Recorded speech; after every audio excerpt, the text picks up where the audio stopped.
Welcome to the Seller Roundtable e-commerce coaching and business strategies with Andy Arnott and Amy Wees. With all that being said, there's a lot of markets. I get emails every day about, hey, expand to Japan. You can no fees for a year. We'll give you an account manager, like all this kinds of stuff. Yeah. And, we've not taken up any people or any of these managers yet. Because once again, I feel like there's still so much opportunity just in the markets that are out there. However, these new markets that pop up, once again, it's like, selling on Amazon when I started in 2012. Back then, if I knew what I knew now, I would have scaled 10 times faster and probably been $1 billion company, right? But it's just, there weren't people like Andy and I who were like teaching you guys how to do this stuff, kind of giving you a template. It was kind of shoot from the hip back then. So any markets stand out for you, Andy, in terms of, say, I'm selling on Amazon. I just hit the $1 million mark. I'm looking to expand into other markets. Is it the UK? Is it Germany? Is it Japan? Australia? What markets do you think are some of the best opportunities now to expand into?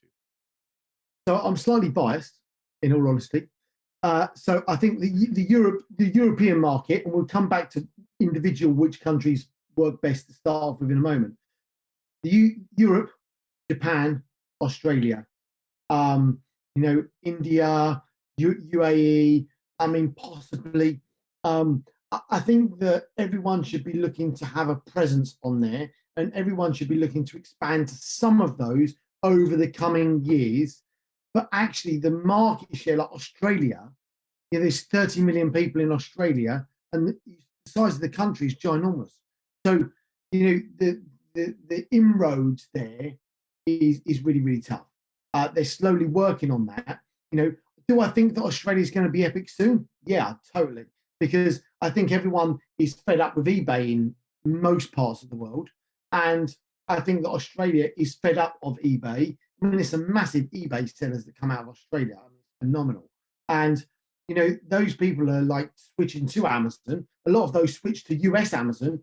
They did eBay in Australia, then did Amazon in the US. That was like their route. And I think lots of people are doing those sort of things. So I think Australia is definitely going to be there. Not there yet. But should you put stuff there and start doing stuff? The problem is if you don't go all in, it's difficult. So for me, it's Europe, Japan, Australia, India, UAE. India. There's 1 billion people out there. That's going to be huge. There's no doubt that that's not going to be a market that people should be in. I just see that as really quite difficult at the moment. There's lots of issues. We want to get there to do what we've done in Europe, in India, because all I see in India is red tape, and everyone you talk to is like, we want to overcome some of that. So coming back to Europe, what do we see? Well, Europe, there's the two biggest marketplaces in Europe is the UK and Germany. So our strategy typically is when you're first launch on the UK and Germany. That accounts for 2/3 of all sales in Europe. So what it means is that when you're selling, you can put your stock in the UK and Germany, which gets over the UK Brexit thing. And we put those in those two countries, and then you get the products out there. You're accounting for 2/3 of the marketplace. You can then move to the others as you go from there. But that's typically the best strategy we see at the moment. Yeah, absolutely. I would have to agree. I think that, the UK, and not only that, but with the UK, everybody forgets about and same thing with Australia. One of the huge benefits of those marketplaces, just like India too, because India is bilingual, is, your listings can, for the most part, translate instantly into those things. So really getting launched in those platforms with your existing listings. A lot of people don't know this, but Amazon actually has a service where they'll actually import your listings to those other marketplaces pretty easily. Now, in the past, it was pretty terrible. At one point, we had our account manager say, "Oh yeah, we'll take care of it for you," and it was garbage. When it came out, it did not look good. So it was kind of a mess. But they've gotten much better at it. They can transfer those listings over. They will, set pricing at a reasonable rate compared to your U.S. rates, things like that. So it is a lot easier. So definitely UK, Germany, fantastic, and then like I said, Australia, just because you got the no need to translate there for the most part. Um, Andy, what I would love to talk about is, so when you're sending products to the U.S., a majority of people are of course coming from China. There's kind of two options, right? You can either come by ship or come by air. Now in Europe, you have a few more options. There's rail and things like that that you can actually get a hold of. So can you talk to me a little bit about shipping and logistics in terms of maybe a little bit of difference compared to the US? Do you see it as being harder, easier, and kind of the differences in cost? Yeah, okay.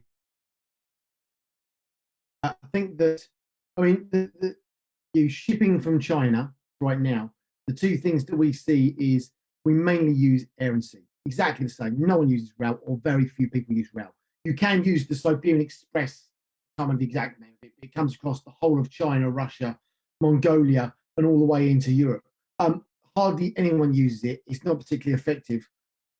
It can be used, but it is very, very slow.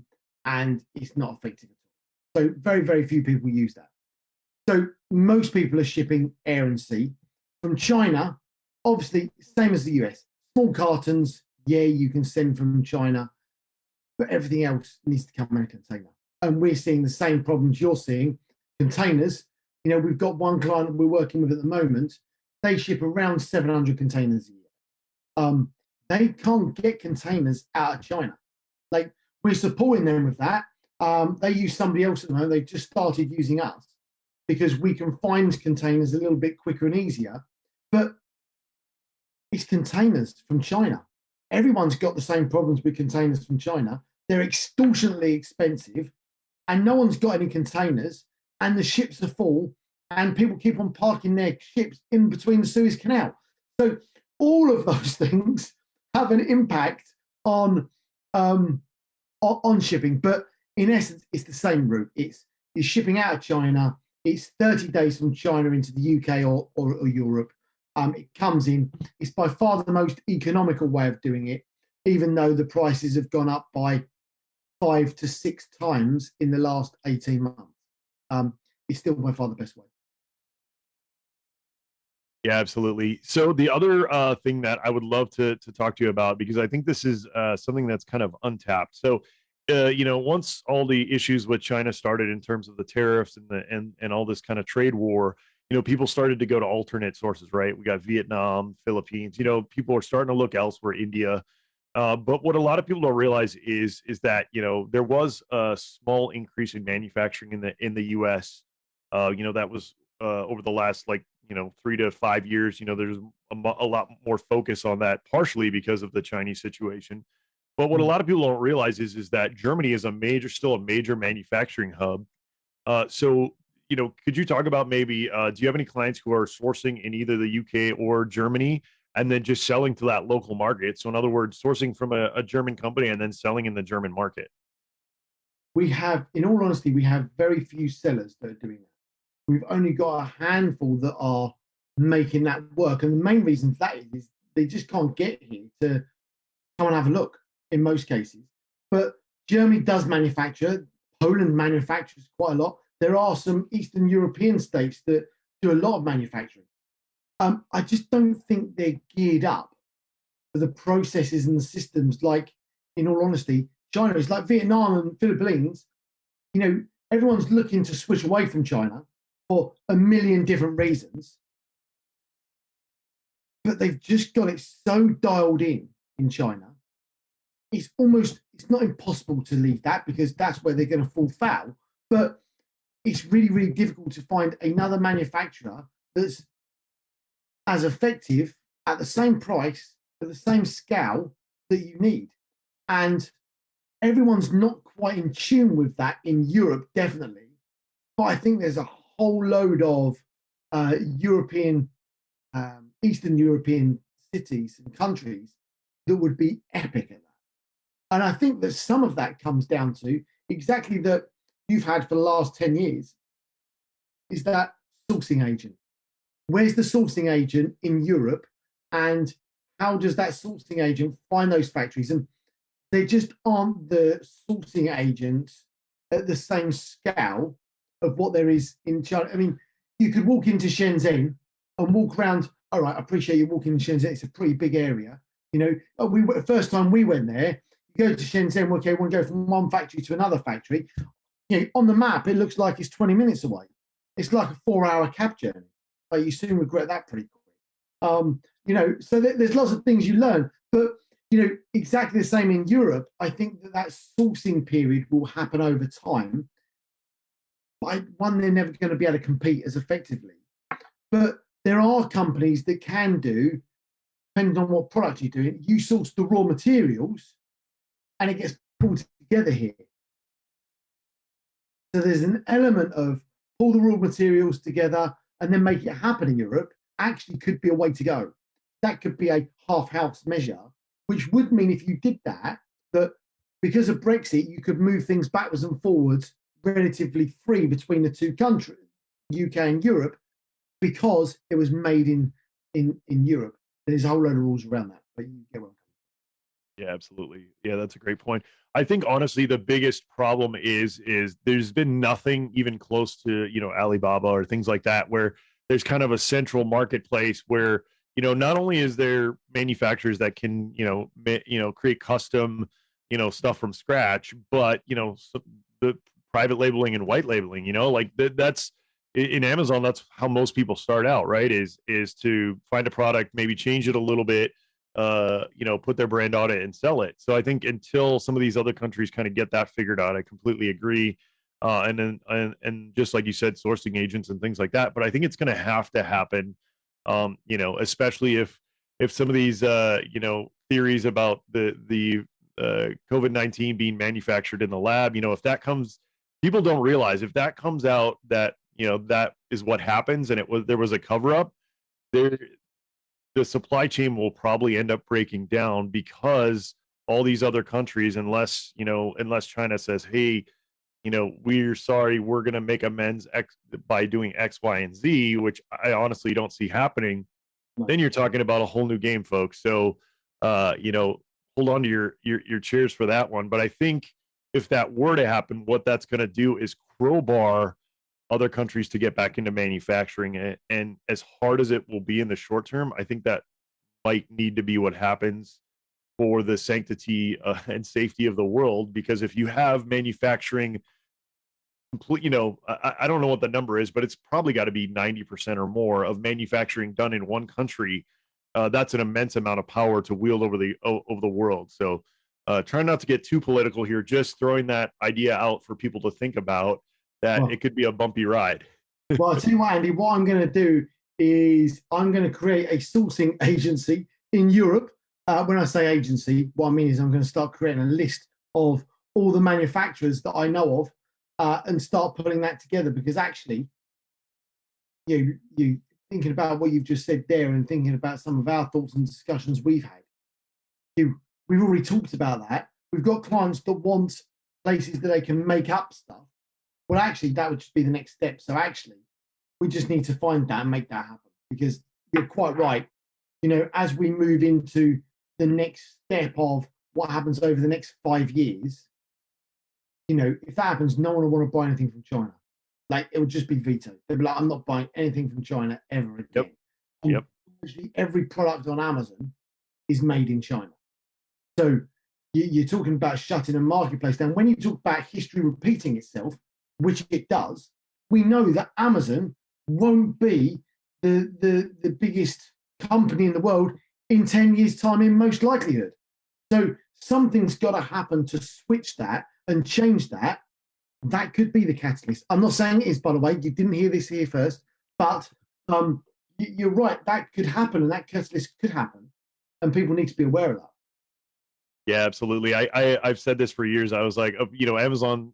People think Amazon's this behemoth. I say, oh no, Amazon is the MySpace of e-commerce. I mean, yes, they're the largest. Yes, they're dominant, but so is MySpace, right? And then Facebook came along and ate their lunch. So, people really need to look at some of the other company. I mean, honestly, I still to this day don't understand Shopify could literally, I'm sure they have it developed. If not, then everybody there needs to be fired. But they've got some kind of marketplace in place, where they could literally, have a massive selection of products at one site, and could roll out trusted merchants, fast shipping, logistics, all those kinds of things.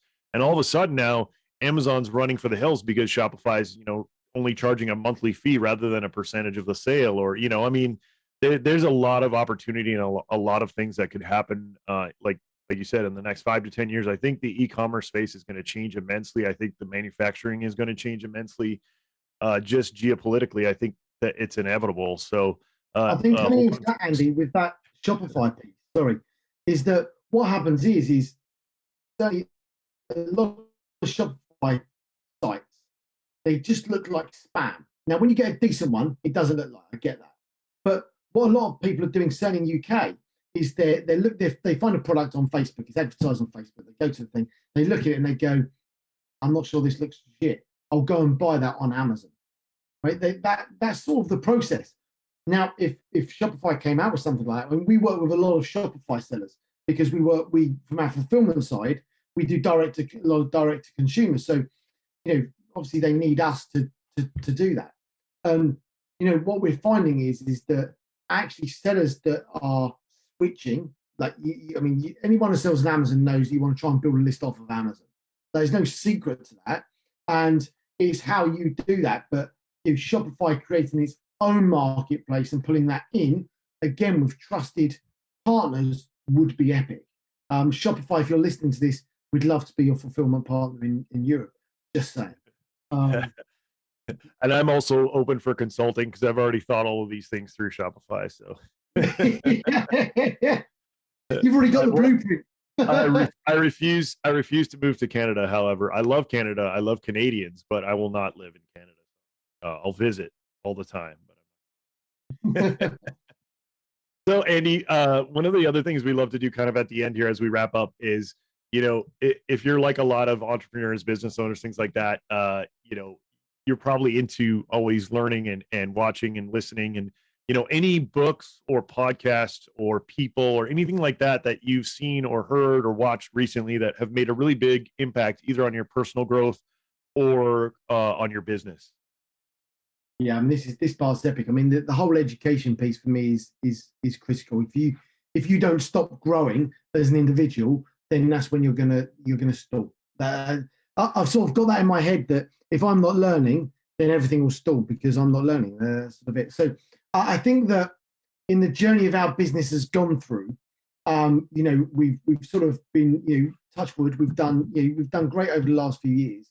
And the reason for that is I've put a lot of education into marketing, sales, systems, processes, scaling, all that sort of stuff, whether it be listening to, I don't know, ClickFunnels or Gary Vee or and a million one others that happen to be out there. All of those sort of people are now switching to more leadership.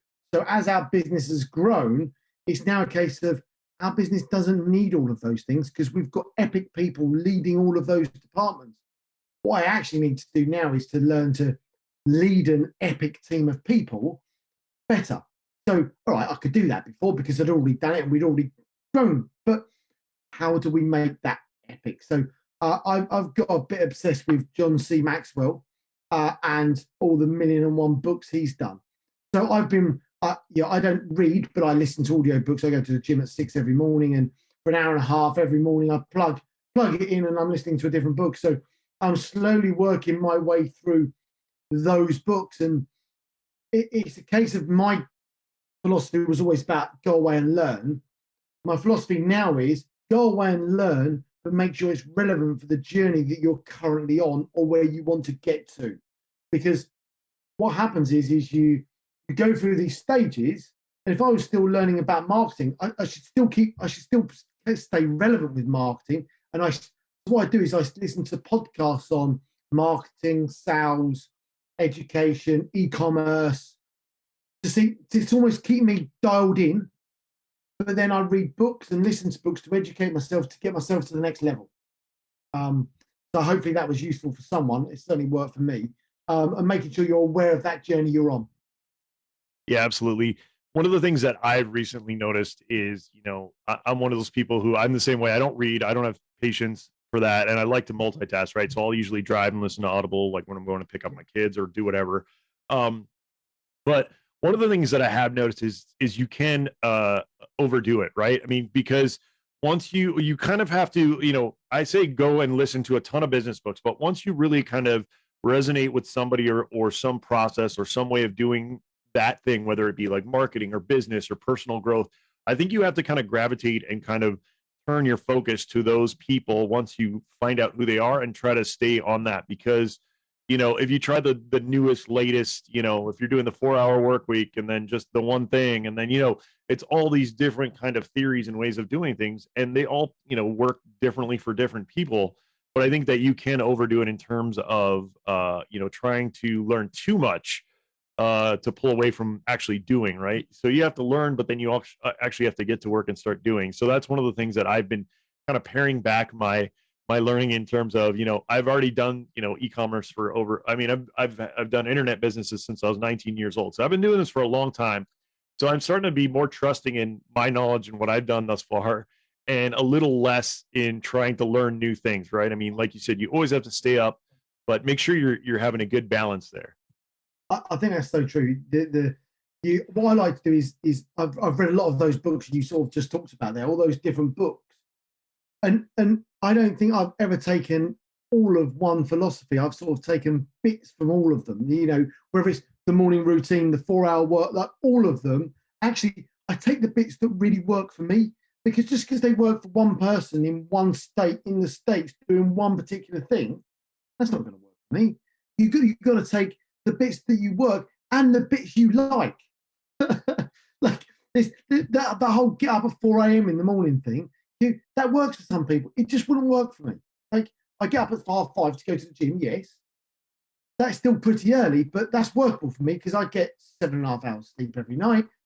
You don't need any more than 7.5 hours sleep. You sleep when you even die after that. But I think it's important, exactly as you say, you've got to focus in on certain areas as you feel comfortable with, but you also need time to think about. So I do that when I'm in the gym, but actually when I drive now, what I've been doing is I've not been listening to anything. Well, unless I go on a long journey, what I'm doing is I'm just thinking and taking the thoughts of everything I've taken in and thinking, okay, what does that mean to me? And how do I imply that to my business and my situation? Exactly what you're saying.